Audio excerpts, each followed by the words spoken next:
প্রতিটা কচুর চারা কিন্তু এখন এত সুন্দর হয়ে গেছে, আর প্রতিটা কচুর চারা এখন কিন্তু কচুর লতিও বের হয়ে গেছে।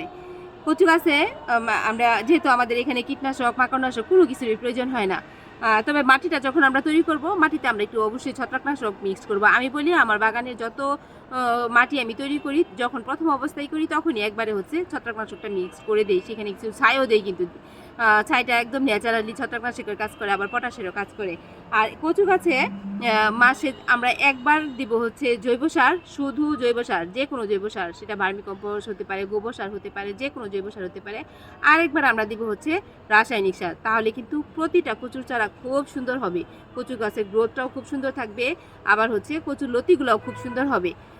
আর এত সুন্দর হয় কচু ছাদ বাগানে, এত সহজে হয়। আমি যে বলি যে কচুর চারা যদি সংগ্রহ করা যায়, পুঁই শাকের মতো কচুর চারা সহজ চাষ করা।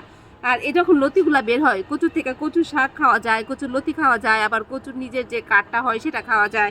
এই যে প্রতিটা থেকে এখন এত সুন্দর হয়ে কচুর লতি বের হচ্ছে। এই সেই দিন বসাইছি, কিন্তু সবার সাথে বসানোটাও আমি শেয়ার করছি। আর এই যে এখন কচুর লতি বের হওয়া শুরু করছে। এখানে আবার একটু যে আমরা এটাকে খারকান বলি, খাকরান বা খারখান, ঘাটকলো বলে অনেকে, এর চারাও আছে একটা সাথে। আবার এই যে কত লতি বের হয়েছে কিন্তু।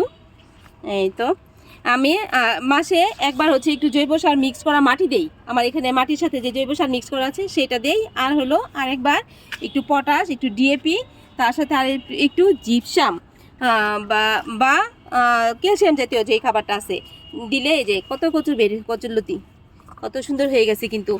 একদম অল্প, আমার মনে হয় 1 মাসও হয় নাই কচু গাছের বয়স। কচুর চারা একটু এরকম একটু বড় সাইজে বসালে কিন্তু খুব সুন্দর হয়।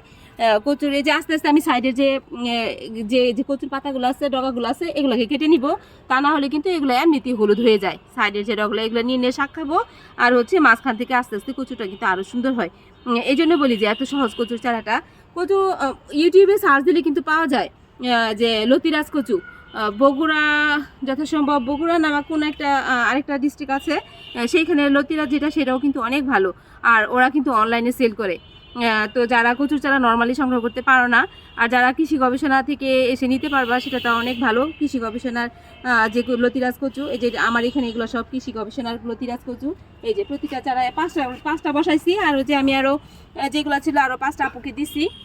চারার সংখ্যা তো আর বেশি এত দেয় না একজনকে, কারণ এগুলো তো আমি এমনি আনছি, বিক্রি না, মানে ফ্রি আনছি, ফ্রি দিছে আমাকে।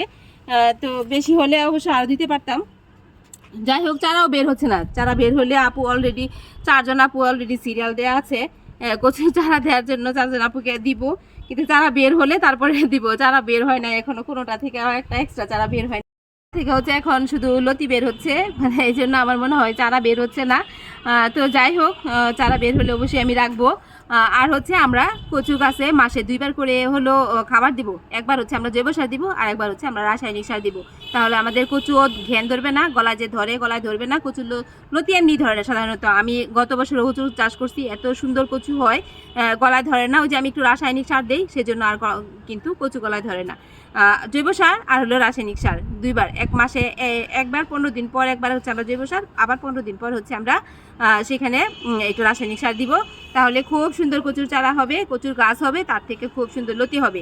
আর শাক আস্তে আস্তে সাইড থেকে আমরা শাক নিয়ে নিয়ে খেয়ে ফেলবো। এই যে পাশের যে ডগাগুলো থাকবে সেই ডগাগুলো নিয়ে নিয়ে কিন্তু আমরা কচুর শাক খেয়ে ফেলবো, কোনো সমস্যা নাই কিন্তু তাতে গাছের। খুব সুন্দর হবে, খুব সহজ।